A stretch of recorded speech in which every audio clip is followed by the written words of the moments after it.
Commander Vexthor of the Galactic Defense Coalition stood before the newest batch of recruits, his four eyes scanning the assembly with practiced disdain.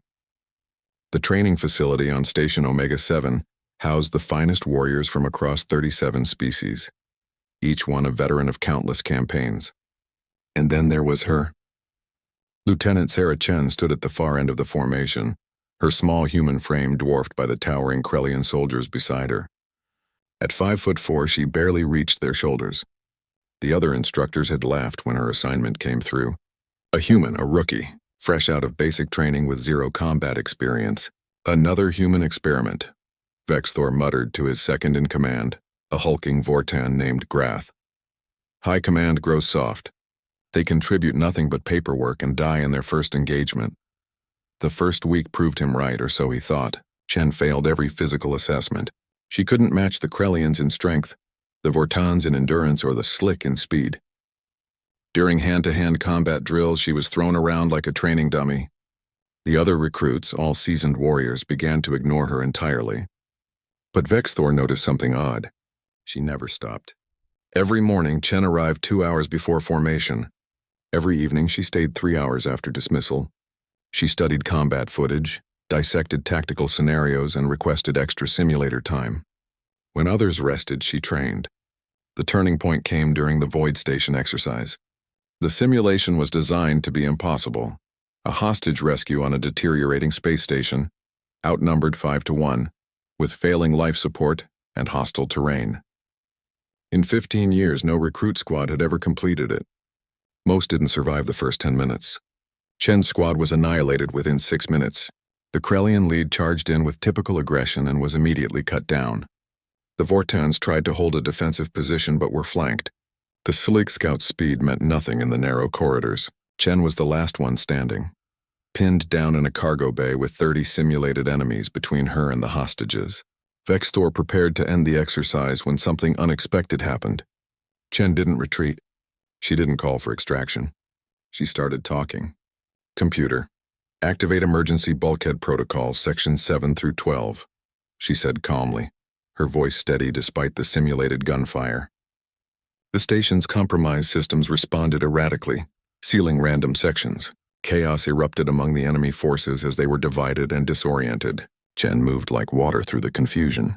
She used the station's failing systems against her opponents, venting atmosphere in strategic sections, overloading power conduits to create choke points, even triggering the fire suppression systems to blind thermal sensors. She didn't fight like a warrior. She fought like someone who understood that every environment was a weapon. When she reached the hostages, she didn't try to escort them through enemy territory. Instead, she hijacked the station's emergency evacuation pods, modified their targeting systems with a field splice that would make any engineer weep, and launched them directly into the simulation's designated safe zone. The simulation ended. Completion time, 42 minutes. 0 hostage casualties. The training hall fell silent.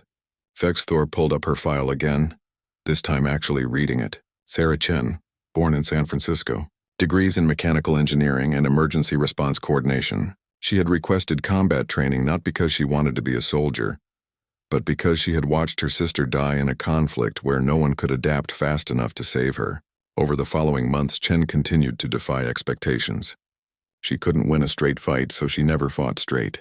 She turned combat into three-dimensional chess, using psychology, technology, and environmental awareness in ways the Coalition's warriors, trained only in honorable combat, had never considered.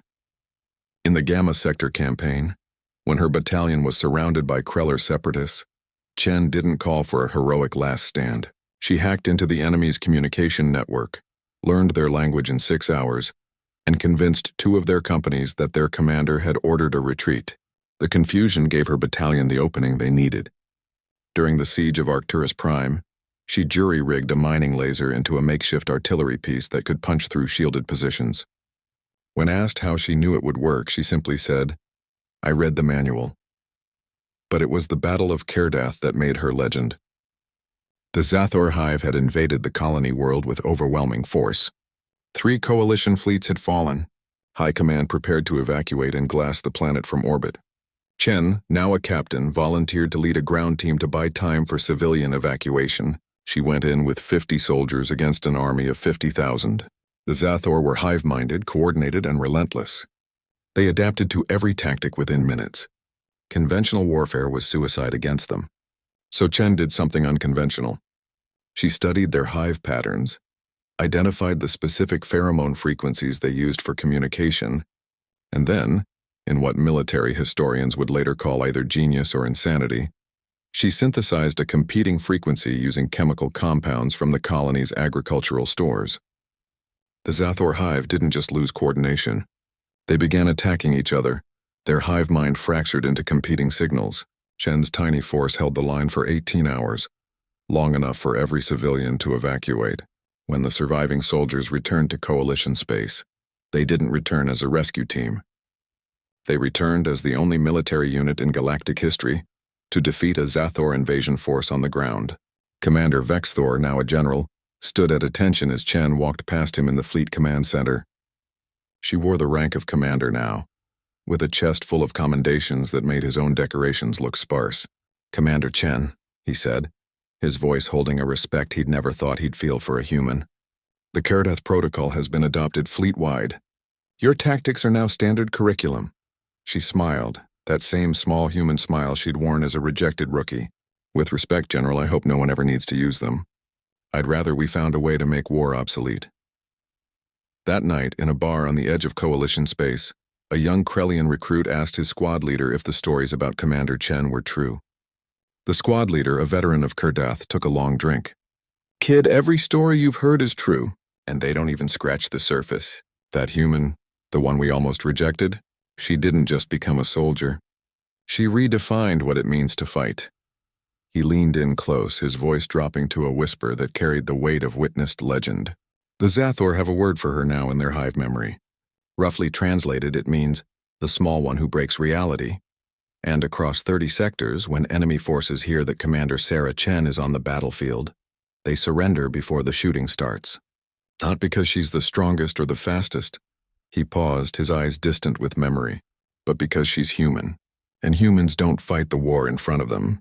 They rewrite the rules until there's no war left to fight."